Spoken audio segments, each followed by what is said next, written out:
Hi folks, this is just going to be a short video to explain the second task of the week, which is asking you to find evidence of mass, alignment, balance and contrast. And this aligns with our kind of plan of attack for the rest of this term, where this is task 2 of the week. I'm also going to put up a video very shortly of task 3, where you're looking for evidence of certain desktop publishing terms. Now, I'm not going to read through these slides because it's effectively the exact same with what you did last week, and you can read it in your own time, but really what we're looking for is evidence of each of these 4 design elements and principles on any of these websites. You can use other websites if you wish. So mass, first design element or principle to look at. It's not one that you will have looked at National 5 level. I'll just read through what it says. Usually when an object, text, image, shape, etc. looks large or bold on the page. So we've got a greater mass on this first broccoli on the right than the broccoli on the left, and that's just because it is larger on the page. So it's almost like, try and think of these as if, has there been more ink used when this is being printed? So again, where we've got the broccoli on the left in this second example and the one on the right, the broccoli on the right is more saturated. You could say that there's been more ink used in printing this. And then finally, dog has been changed to dog but in bold, so it just appears a bit heavier on the page. It's almost as if, again, more ink has been used to print it out. So it says the reason to use this is if something has a heavy mass, it will stand out from the other elements. So quite often you'll maybe have one large image that is maybe quite heavy on the page, but you might have quite a slender text sitting next to it, and that is going to create contrast.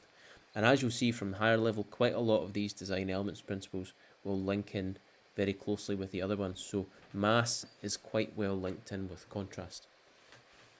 Second one, alignment. I won't dwell too long in this one because it's one that you've looked at in National 5, but effectively you've got 2 different types of alignment. One where we're aligning objects along guidelines, and then another where we're aligning text within its own text box. So just a quick note on some of these. If you're aligning objects, and you really have to align objects in your layouts, it's because you're trying to make it look structured or uncluttered. If it appears cluttered because there are elements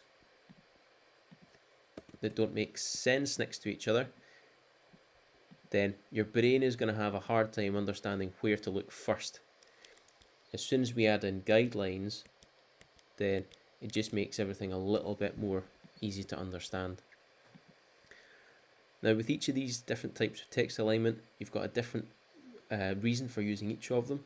Generally speaking, if you've got left alignment, it will be a text box that is close to the left edge of the page. If you've got right alignment, again the opposite is true, so that text box is usually positioned closer towards the right edge of the page. Fully justified or centrally aligned are used in different circumstances as well, depending on what looks best. But usually with the layouts we look at higher, there's a few of these examples across the layout. At National 5 level, you might look at layouts that are maybe all centrally aligned or all right aligned or whatever. At higher level, and I'll show you with some of these websites that we'll look at in a quick moment, you've usually got elements that are centrally aligned and also right aligned and also left aligned and so on. Thirdly, balance. When we speak about balance, we've got 2 different types of balance. There's a symmetrical balance, which you can see on this left side here, where elements are appearing kind of off a central invisible guideline, and an asymmetric balance because we've got images that are not kind of centrally aligned or not aligned with a guideline that goes down the middle. You'll have different reasons for using each of these. Most layouts will have or certainly most printed layouts will have an asymmetric look. A lot of online web pages will have a symmetrical look just because it's most natural, because your eyes will be looking in the middle of a computer screen or in the middle of a tablet, and as you scroll down, quite often you'll have symmetrical elements, but most printed material, I would say, is more asymmetric than symmetrical. A good example of printed material that might be symmetrical are menus. because you want the kind of starters, main courses, desserts, whatever, you want them to be slap bang in the middle because they need to take center stage. And then finally, contrast. Contrast is an important one for National 5 and at higher, because there's multiple different ways that you can see contrast within layouts. At higher level, your knowledge and your understanding of contrast will help you in other questions. So like I said before, with mass or weight, contrast starts to impact that. As well with emphasis. Emphasis is something that we'll look at a little bit later in a week or so, but emphasis quite closely ties in with a few other design elements and principles. Where we see contrast, we'll see it in colour. So perhaps if a layout is mostly purple, there might be a few elements of yellow because they contrast each other and they work well together.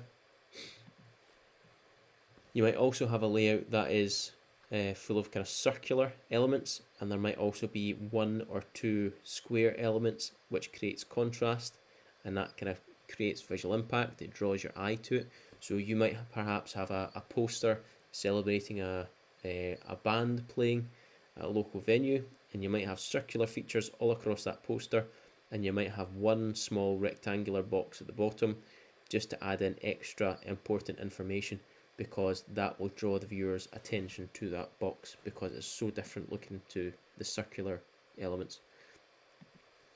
Also, we've got serif and sans serif text. Sans serif meaning S-A-N-S, sans in French means without.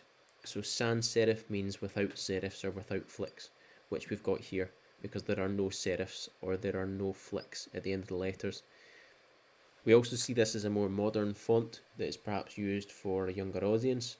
Serif fonts are more used for classic or traditional or old-fashioned layouts, perhaps layouts that are for an older person as well, because that's maybe just what they're used to seeing, kind of almost like a typewriter style or a kind of printed material. A lot of newspapers will use a Times New Roman, or they'll use a serif font because they're kind of traditional, they're traditional things.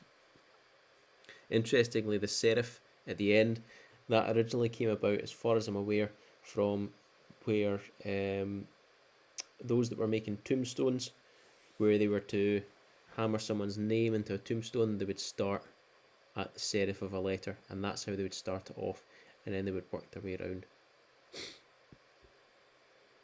We've also got contrast with upper and lower case. Again, you might see quite a lot of a layout being uppercase, and then there's perhaps a lowercase message at the bottom. Again, that's creating visual impact and it's drawing attention to something. And also you've got contrast between the vertical and the horizontal elements. So again, you might have a layout that is mostly horizontal layouts, or mostly horizontal elements, and you might have one vertical element that kind of cuts through everything else and creates that visual impact. So if we now look at just a random website, I'll use Topman as an example, just because it's the same website I used for the National 5s, and we'll try and look for each of these different design elements and principles. So if we're looking at alignment first, we have certainly central alignment, where we've got this message here and that kind of grey box. We're here for you with standard and express delivery, blah blah blah. That is centrally aligned because it is slap bang in the middle. We've also got text that is, I say it's all kind of centrally aligned so far, and I would say that is probably creating unity, if we remember unity from National 5, because everything is kind of united, everything is creating a united layout because central alignment has been used. Perhaps closer towards the bottom, you might have more, here we go, left alignment, where you've got your kind of classic categories, I suppose, to get you to other parts of the web page. They are usually left aligned, and you might even see an example of right aligned somewhere as well, but it's really just left and central with this one.